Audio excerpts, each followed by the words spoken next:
Bienvenidos a Entrenarme Podcast. Les habla Majo Parra y el tema de hoy es cáncer de páncreas.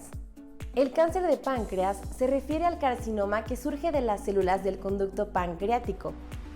Puede desarrollarse a partir del páncreas endocrino o exócrino. Las neoplasias del páncreas exócrino representan aproximadamente el 94% de los casos de cáncer de páncreas. De los cánceres exócrinos, el adenocarcinoma ductal pancreático es la neoplasia maligna más común y comprende aproximadamente el 95% de todos los cánceres exócrinos. 2/3 de ellos surgen en la cabeza del páncreas y 1/3 surgen en el cuerpo y cola de páncreas. Algunos de los factores de riesgo son: fumar corresponde al 20% de los cánceres de páncreas que son causados por el tabaquismo. Ser mayor de 55 años. Tener diabetes mellitus. Obesidad. Pancreatitis crónica, que es un riesgo acumulado del 4% a los 20 años. Cirrosis hepática. Infección por Helicobacter pylori.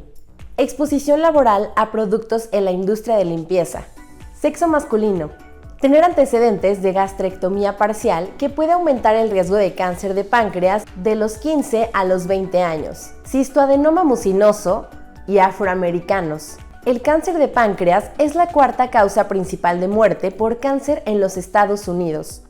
Su incidencia en los países occidentales es de 10 por cada 100,000 habitantes, la cual incrementa proporcionalmente a la edad. Según las estimaciones de Globocan, el cáncer de páncreas es la causa de muerte de 331,000 personas por año y se ubica como la séptima causa principal de muerte por cáncer en ambos sexos.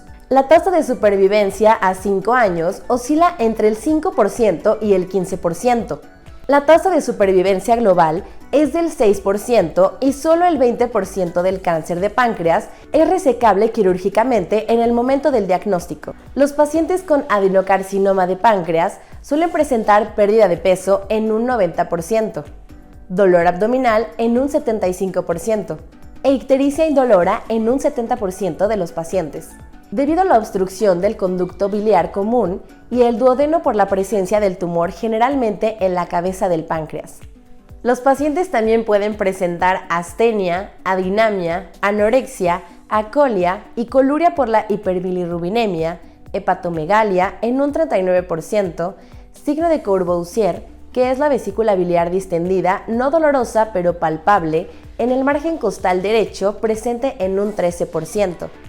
Masa epigástrica en un 9%, diabetes de inicio reciente y cuadros de trombosis venosa profunda recurrente debido a la hipercoagulabilidad. Los signos de enfermedad metastásica pueden estar presentes en la presentación. La enfermedad metastásica afecta con mayor frecuencia al hígado, el peritoneo, los pulmones y con menos frecuencia al hueso. Los signos de una enfermedad avanzada e incurable incluyen masa abdominal palpable, metástasis hepáticas, ascitis, linfadenopatía supravicular izquierda, nódulo de Virchow, nódulo periumbilical palpable o nódulo de la hermana María José. El cáncer de páncreas es el origen de una metástasis cutánea al ombligo en el 7 al 9% de los casos. Los hallazgos de laboratorio incluirán elevación en las pruebas de función hepática, niveles de bilirrubina directa y total, amilasa y lipasa elevadas y marcadores tumorales pancreáticos elevados como el CA19-9 y el CEA. Antígeno de carbohidratos 19-9. Las tasas de sensibilidad y especificidad informadas de CA19-9 para el cáncer de páncreas oscilan entre 70 y 92 y entre 68 y 92% respectivamente. La sensibilidad está estrechamente relacionada con el tamaño del tumor. Sin embargo, los niveles de CA19-9 tienen una sensibilidad limitada para los cánceres pequeños. Además, CA19-9 requiere la presencia del antígeno del grupo sanguíneo de Lewis, una glicosiltransferasa para expresarse. Entre las personas con un fenotipo Lewis negativo, que se estima que es entre el 5% y el 10% de la población, Los niveles de CA199 no son un marcador tumoral útil. Los niveles de CA199 también tienen baja especificidad, especialmente en pacientes con ictericia. La obstrucción del conducto biliar que causa hiperbilirrubinemia eleva los niveles de CA199 y, por lo tanto, CA199 como marcador tumoral generalmente no es útil en pacientes con ictericia. El CA199 suele estar elevado en pacientes con cánceres distintos del cáncer de páncreas y diversos trastornos pancreatobiliares benignos. Como resultado, no se recomienda el CA199 como prueba de detección del cáncer de páncreas. Incluso entre personas sintomáticas que tengan dolor epigástrico, pérdida de peso e ictericia, la sensibilidad, la especificidad y el valor predictivo positivo de un nivel elevado de CA199 mayor a 37 unidades por mililitro son solo aproximadamente del 80, 85 y 72%. La Sociedad Estadounidense de Oncología Clínica estableció que el control en serie de los niveles de CA199 una vez cada 1 a 3 meses es útil para hacer un seguimiento de los pacientes después de una cirugía potencialmente curativa y para aquellos que reciben quimioterapia para la enfermedad avanzada. Dentro del estudio de gabinete se encuentran el ultrasonido transabdominal, que es el estudio inicial en pacientes que presentan ictericia obstructiva o dolor epigástrico y pérdida de peso. En la ecografía, un carcinoma pancreático aparece típicamente como una masa sólida hipovascular hipoecogénica focal, con márgenes irregulares. Los conductos biliares dilatados también pueden sugerir la presencia de un tumor pancreático. Si bien la sensibilidad informada de la ecografía en el diagnóstico de cánceres de páncreas, que surgen en la cabeza y el cuello del páncreas, es del 95% para tumores mayores a 3 centímetros. Es mucho menor para tumores más pequeños. La ecografía es de poca utilidad para la evaluación de masas en la cola del páncreas, ya que esta región suele quedar oculta por el gas intestinal. Tomografía abdominal. La sensibilidad de la tomografía para el cáncer de páncreas depende de la técnica y es más alta, de un 89 a un 97%, con una tomografía de fila multidetector helicoidal con contraste multifásico. Como era de esperar, la sensibilidad es mayor para tumores más grandes. En un estudio, la sensibilidad fue del 100% para tumores mayores a 2 centímetros, pero solo el 77% para tumores menores a 2 centímetros de tamaño. La apariencia típica en la TC de un cáncer de páncreas exócrino es una masa hipoatenuante mal definida dentro del páncreas, aunque las lesiones más pequeñas pueden ser isoatenuantes, lo que dificulta su identificación. Se requiere contraste intravenoso para detectar la mayoría de las neoplasias malignas pancreáticas. Los signos secundarios de un cáncer de páncreas que se observan con muchos cánceres pequeños isoatenuantes incluyen un corte del conducto pancreático, dilatación del conducto pancreático o del conducto biliar común, atrofia del parénquima y anomalías del contorno, así como un manguito de tejido blando alrededor de la arteria mesentérica superior. La dilatación tanto del conducto pancreático como del conducto biliar común, comúnmente conocida como el signo del conducto doble, está presente en aproximadamente el 62 al 77% de los casos de cáncer de páncreas, pero no es diagnóstico de una neoplasia maligna de la cabeza del páncreas, ya que también puede verse ocasionalmente con adenomas benignos y pancreatitis autoinmune. La colangiopancreatografía retrógrada endoscópica es una herramienta muy sensible para la visualización del árbol biliar y los conductos pancreáticos, teniendo una sensibilidad del 92% y una especificidad del 96% para el diagnóstico de cáncer de páncreas. Los hallazgos que sugieren un tumor maligno dentro de la cabeza del páncreas incluyen estenosis superponibles u obstrucción de los conductos biliares y pancreáticos comunes, como el signo del doble conducto. Una estenosis del conducto pancreático de más de 1 centímetro de longitud, obstrucción del conducto pancreático y la ausencia de cambios sugestivos de pancreatitis crónica. Además, la CEPRE brinda la oportunidad de recolectar muestras de tejido como biopsia con forceps o citología con cepillo para el diagnóstico histológico. Sin embargo, la sensibilidad para la detección de malignidad, que es aproximadamente del 50 al 60%, es más baja que la biopsia por aguja fina guiada por ultrasonido endoscópico con una sensibilidad del 92%. El papel de la CEPRE en pacientes con sospecha de cáncer de páncreas está evolucionando hacia una modalidad principalmente terapéutica para pacientes que presentan colestasis debido a la obstrucción tumoral del sistema biliar y requieren la colocación de un stent biliar. Sin embargo, la colocación preoperatoria de stent no siempre es necesaria en un paciente con un cáncer de páncreas potencialmente resecable.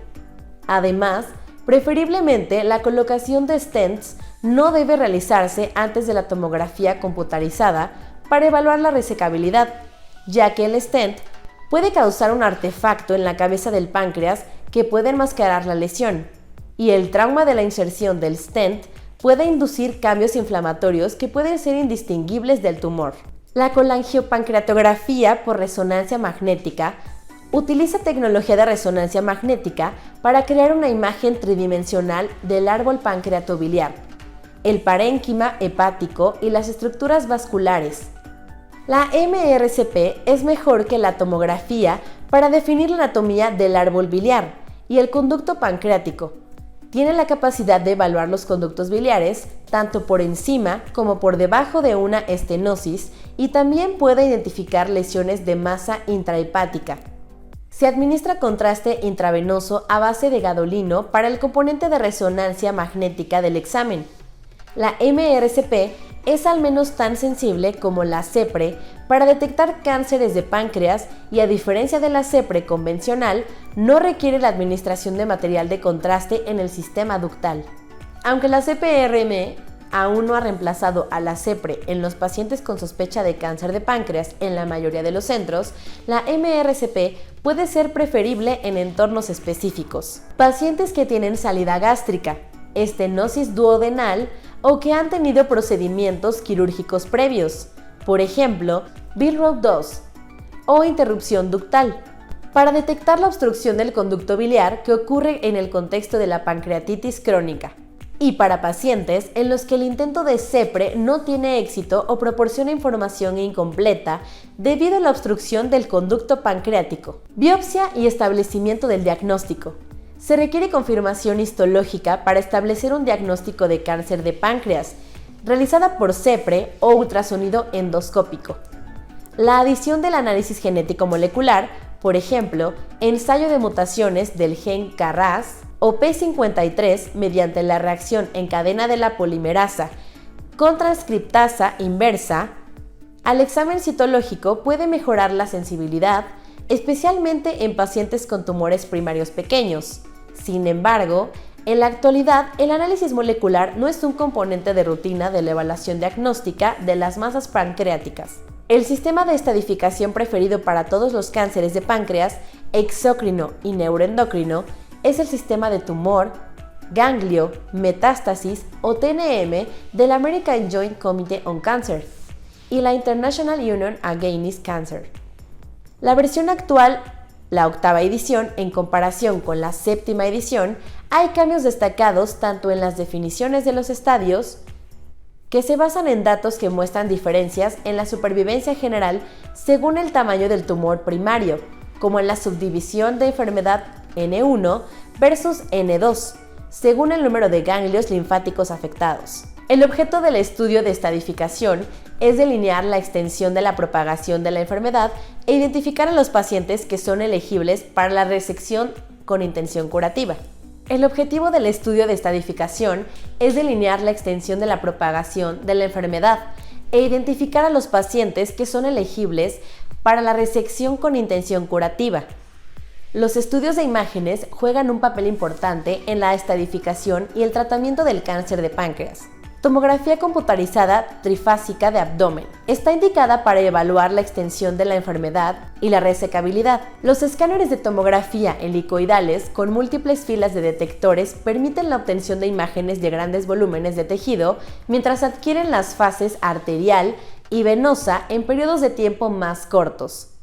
Esto ha mejorado la evaluación del conducto pancreático principal y, por tanto, la detección de pequeños tumores. La sensibilidad para el adenocarcinoma de páncreas es alta, del 89 al 97%. Para obtener imágenes completas de un cáncer de páncreas sospechoso, el paciente generalmente se escanea en varias fases dinámicas de inyección de contraste denominadas protocolo de páncreas. Dentro de ellas se encuentran la fase arterial de realce, que corresponde a los primeros 30 segundos después del inicio de la inyección del contraste. Proporciona una excelente opacificación del eje celíaco, la arteria mesentérica superior y las arterias peripancreáticas. También se encuentra la fase pancreática, que es una diferencia de atenuación entre el tumor y el páncreas normal, que aumenta la visibilidad de la lesión. Se logra mejor después del realce máximo de la aorta en la fase arterial, pero antes del realce máximo del hígado, que ocurre en la fase venosa portal. Esto a veces se denomina fase pancreática. Por último tenemos la fase venosa portal, que se obtiene entre 60 y 70 segundos después del inicio de la inyección de contraste. Proporciona un mejor realce de la vena mesentérica superior, esplénica y porta. Además, el realce hepático máximo, que optimiza la detección de metástasis hepáticas, también se produce en esta fase. Variantes anatómicas de la arteria hepática. La descripción clásica del tronco celíaco que se trifurca en la arteria gástrica izquierda, la arteria esplénica y la arteria hepática común, y esta a su vez se divide en arteria hepática derecha, propia e izquierda, que está presente en el 55% de la población. Las variaciones anatómicas están bien descritas en la literatura. El conocimiento preoperatorio de tales variaciones por parte del equipo quirúrgico es extremadamente importante para evitar las lesiones arteriales y minimizar las complicaciones isquémicas, estableciéndose la clasificación de Michels con 10 variantes anatómicas. Evaluación de la resecabilidad. Las pautas establecidas en el consenso de la National Comprehensive Cancer Network se basan en el consenso de la Society of Abdominal Radiology and American Pancreatic Association, definiendo los siguientes criterios de irresecabilidad. Para cabeza de páncreas, contacto del tumor sólido con la SMA mayor a 180 grados. Contacto del tumor sólido con el eje celíaco mayor a 180 grados. Contacto de tumor sólido con la primera rama yeyunal de la AMS. VMS o vena porta no reconstruibles debido a afectación u oclusión del tumor, que puede deberse a un tumor o a un trombo blando. Contacto con la rama yeyunal de drenaje más proximal en la SMV. Lesiones en cuerpo y cola. Contacto de tumor sólido de mayor a 180 grados con la SMA o eje celíaco. Tumor sólido contacto con eje celíaco y afectación aórtica. VMS o vena porta no reconstruibles debido a afectación u oclusión del tumor, que puede deberse a un tumor o a un trombo blando. Para todos los sitios, metástasis a distancia, metástasis a los ganglios linfáticos más allá del campo de la resección. Exploración por tomografía por emisión de positrones. La exploración PET con el trazador FDG se basa en la actividad funcional para diferenciar las lesiones proliferativas metabólicamente activas, como los cánceres, la mayoría de los cuales son ávidos de FDG de las masas benignas. La mayoría de las lesiones benignas no acumulan FDG, a excepción de las lesiones inflamatorias como la pancreatitis crónica. En estudios no controlados y metaanálisis, la sensibilidad del PET, CT integrada, que tiene una mejor resolución espacial en comparación con la PET sola. En el diagnóstico inicial de cáncer de páncreas ha oscilado entre el 73 y el 94%, mientras que la especificidad oscila entre el 60 y el 89%. Laparoscopía de estadificación. Se recomienda un enfoque selectivo para la laparoscopía de estadificación para maximizar el rendimiento al limitar el procedimiento a aquellos con la mayor probabilidad de enfermedad metastásica oculta. Esto incluye pacientes con un tumor del cuerpo o la cola del páncreas que parecen tener una enfermedad potencialmente resecable por tomografía computarizada. Tumores primarios grandes mayores a 3 centímetros. Afectación vascular avanzada, pero sin encapsulamiento de la oclusión de un vaso adyacente. Cualquier paciente para quienes las imágenes de alta calidad sugieran de algún modo una enfermedad metastásica oculta, y aquellos con un alto nivel inicial de antígeno, carbohidrato 19,9, por ejemplo, mayores a 100 unidades por mililitro. Un tercio de los pacientes que se cree que son resecables por imágenes de última generación se encontrarán irresecables según los hallazgos laparoscópicos. Los lavados peritoneales a menudo se obtienen en el momento de la laparoscopía. El sistema de estadificación del AJCC considera que los lavados peritoneales positivos representan enfermedad metastásica a distancia. Dentro del tratamiento, para tumores en la cabeza de páncreas, para los cánceres de páncreas potencialmente resecables dentro de la cabeza, la operación estándar es la duodenopancreatectomía. Para los pacientes sometidos a duodenopancreatectomía, no hay evidencia de que una operación de Whipple convencional o con preservación del píloro sea superior, y deben prevalecer las preferencias del cirujano y del paciente. Aunque algunos estudios sugieren tasas moderadamente más altas de retraso en el vaciado gástrico, con un enfoque de preservación del píloro, no se obtiene ningún beneficio adicional con la pancreatectomía regional o la linfadenectomía extendida. Aunque es controvertida, la resección y la reconstrucción de la vena es un método estándar para las adenocarcinomas pancreáticos que involucran focalmente la vena porta o la SMV. Siempre que haya venas de entrada y salida adecuadas, el tumor no involucre la arteria mesentérica superior o la arteria hepática, y aún se puede lograr una resección macroscópicamente completa. Para los pacientes que presentan ictericia obstructiva, la incertidumbre en cuanto al beneficio del drenaje preoperatorio ha llevado a diferentes enfoques.